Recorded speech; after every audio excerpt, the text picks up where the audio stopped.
My loving husband, who is always kind to me. Then a call came to his mobile phone. I can't let go of my hands, so please put it on speaker. After my husband asked me to do so, and I turned on the speaker, the woman on the phone said this. By the way, is your wife still alive? Huh? Who is this woman? What does she mean by, is your wife still alive? I looked at my husband, and he too was frozen in the kitchen. The woman on the phone continued. You mentioned something like her being unnecessarily healthy. Can't she just kick the bucket already? I've prepared that thing, but is it working? At this rate, it might not be enough. My husband, with a pale face, snatched the phone from me and repeatedly pressed the end call button. Silence fell in the living room. At that moment, I realized everything. Ah, yes, that's right. So that's what it was. You have been betraying me like this. I immediately reported it to the police. My name is Margaret, and I'm a 33-year-old working wife. I grew up in a relatively wealthy family, and my father runs his own company. My mother is a housewife. I took the junior high school entrance exam, and because I loved studying, I went to a prestigious feeder preparatory school. After graduating from college, I worked for a major trading company. I've always been confident in my health and physical strength, so I could handle challenging work. I've been with the company for 10 years now. Even though my job is quite busy, I somehow managed to handle it. That's possible because of the support from my husband. My husband's name is Bobby. We met a few years ago through a matchmaking activity. As I approached 30, I didn't have a boyfriend, let alone prospects of marriage. So I somewhat hurriedly registered with a matchmaking agency. That's where I was introduced to Bobby. He works as an engineer from home. Even though I earn more, I was impressed by his kind appearance during our first meeting. After several dates, one day he says something like this to me. Margaret, if you're okay with it, I'd like to have a serious relationship with the intention of getting married. Bobby's earnest gaze made my heart skip a beat as I answered. Thank you. But you do know that my job is quite busy, right? Yes, I understand it can be tough, especially in a trading company. I don't plan on quitting my job even if we get married. Is that okay with you? Yes, I work from home, so I have flexibility. I believe I can support you in household matters. Really? I also thought you were wonderful, Bobby. Certainly, I appreciate your help. And so, half a year later, we had a speedy dating. Since then, 3 years have passed. At the same time as getting married, we bought a house under my name and started living together. I continued to work hard as usual. Bobby worked from home and took care of household chores. Of course, I also did my part as much as possible, but Bobby likely took on twice as many household responsibilities as I did. On the other hand, when it came to household expenses, I contributed almost twice as much as Bobby. Nevertheless, I never felt dissatisfied. Bobby was always kind to me, and I appreciated him taking care of the household chores. Given Bobby's long experience living alone, he was excellent in handling household matters. Especially, he was skilled in cooking. His curry, with a focus on spices, was exquisite. Whether it was Italian, Chinese, or French, everything he made was as delicious as dining out. As someone who used to eat pizza every day before marriage, this was the happiest thing for me. I deeply felt that marrying Bobby was a good decision. One day in our 3rd year of marriage, I was at work on this day when suddenly I received a call from my mother. It was unusual to receive a call during working hours, so I found it strange. Wondering about it, I answered the phone, and my mother tearfully delivered the news. Margaret, calm down and listen. Your father... My father passed away suddenly that day due to a heart attack.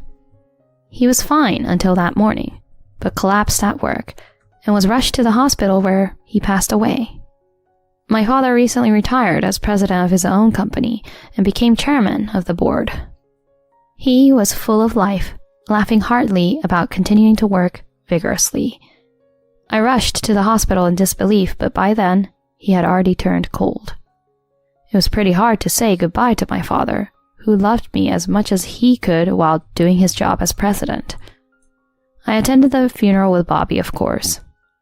Bobby did his best to support me as I continued to cry. I have never been so grateful to Bobby as I was at this moment. Sometime after the funeral, my mother called me. "Thank you for coming, Margaret. Today we're going to talk about your father's inheritance."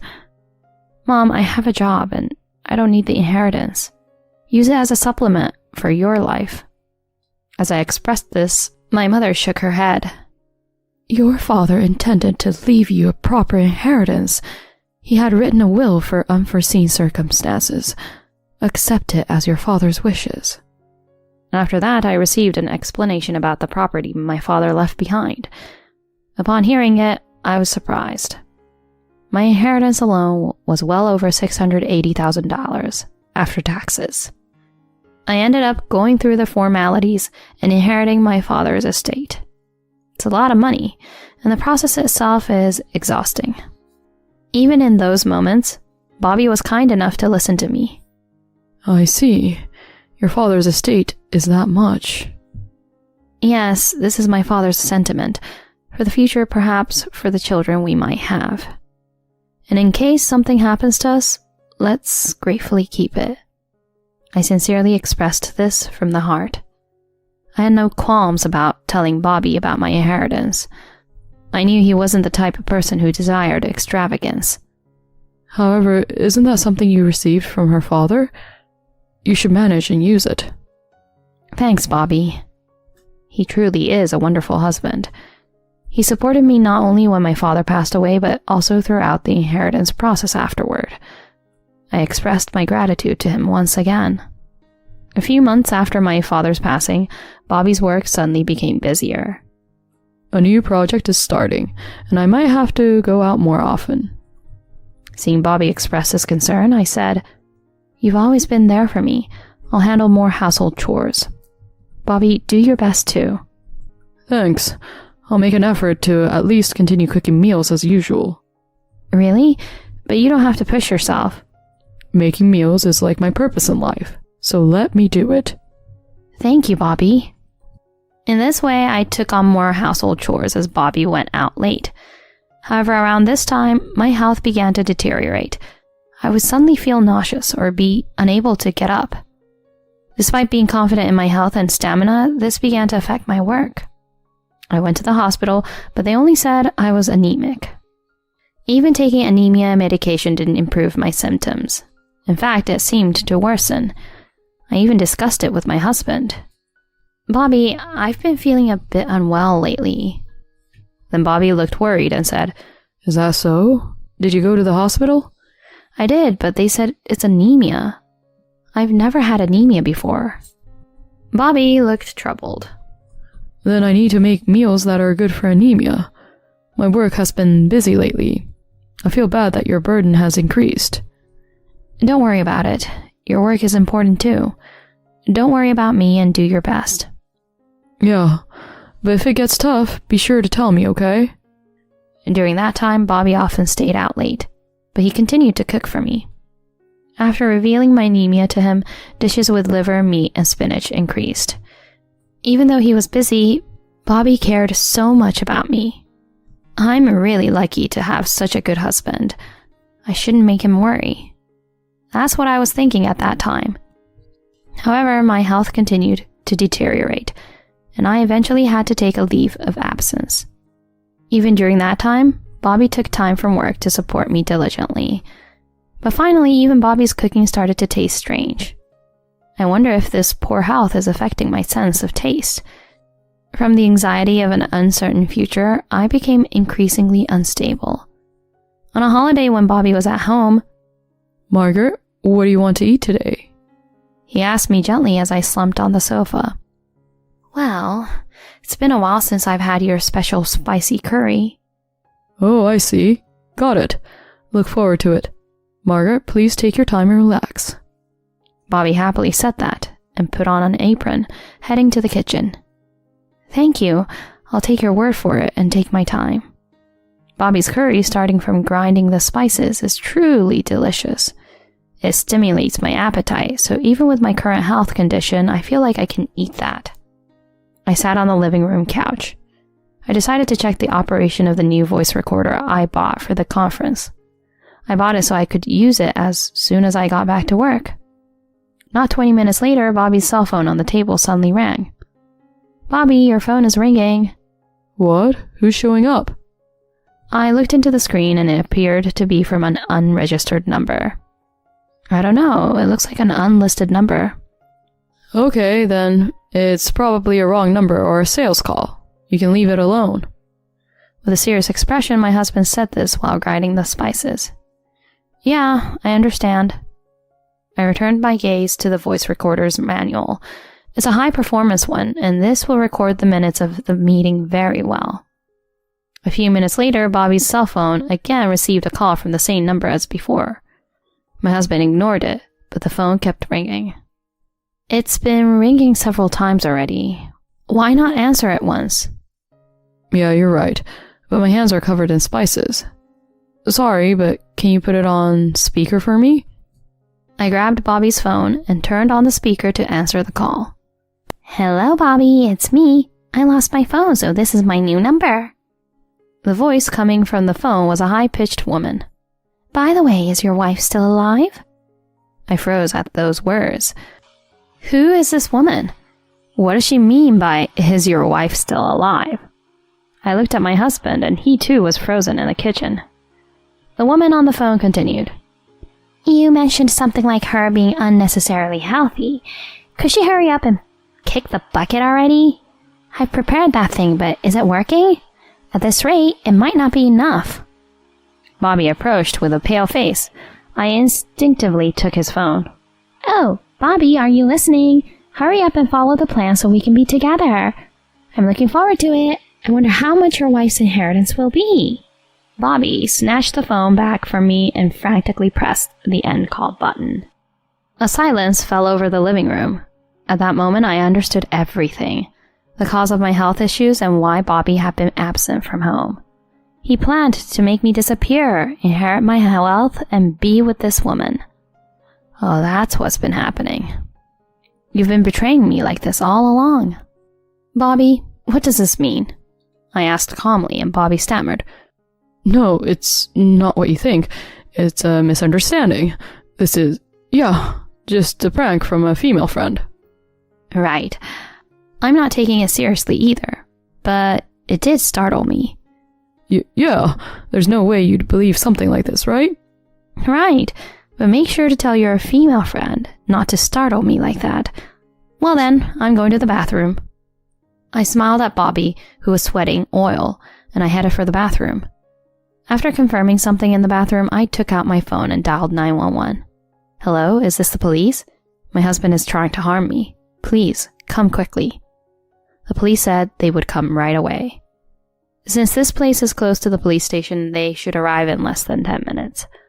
Bobby, looking nervous, watched me as I came out of the bathroom. What's wrong, Bobby? By the way, it smells good. Is the curry almost ready? Oh, today's curry is fantastic. Look forward to it. I kept an eye on Bobby to make sure he wouldn't run away. Whether he believed me or not, he continued to make curry with a relieved expression. Then, within less than 10 minutes, there was a knock on the door. When I answered, Bobby turned pale. Police? I'm being targeted by my husband and his affair partner. Lately, I've been feeling unwell, and I suspect I might have been poisoned. The police officers looked skeptical upon hearing this. Bobby hastily interjected.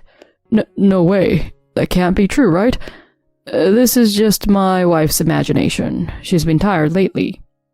Bobby touched my shoulder, but I shrugged his hand away. My imagination? Then what about that phone call earlier? The phone call?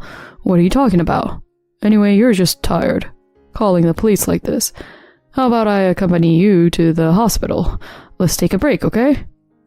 Bobby continued playing the role of a caring husband. The police seemed to believe him, and their suspicion turned towards me. At that moment, I pulled something out of my pocket. It was the conference voice recorder I was touching when the call came in. I pressed the playback button and let the contents of the call play out. Is your wife still alive?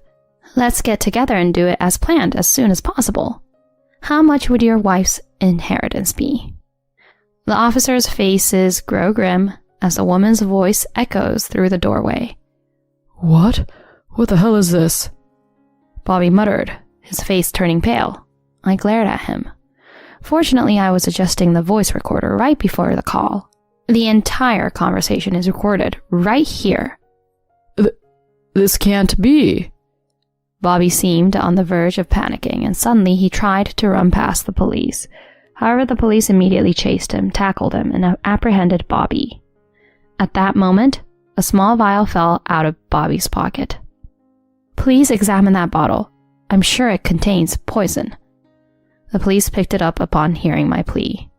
With a stern expression, they informed Bobby, Please come to the station to explain, and led him away. Later, I underwent further questioning by the police.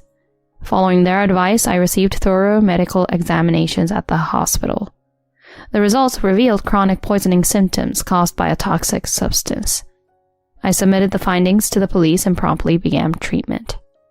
Upon investigating the contents found in Bobby's pocket, it turned out to be the same type of poison that had been harming my body. Bobby was swiftly arrested. Upon further examination, it was revealed that the toxic substance was stolen from the pharmaceutical company where Bobby's affair partner worked. Bobby had been adding it little by little to my food, intending to take my life. Afterward, he planned to inherit my estate and join forces with his affair partner, as Bobby confessed. Both Bobby and his affair partner were arrested and are currently in the midst of legal proceedings.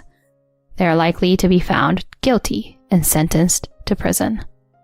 Naturally, I divorced Bobby. I intend to claim damages from both him and his affair partner through a civil lawsuit.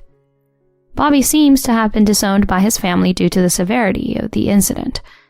I have no way of knowing how he will live after serving his sentence. On the other hand, my treatment concluded successfully, and I regained my health as before. I decided to sell the house and have returned to work, actively engaged in my professional life. I never imagined such a turn of events in my life, but I consider myself fortunate not to have lost my life. I'm done with marriage, but moving forward, I want to prioritize myself and embrace a brighter future ahead.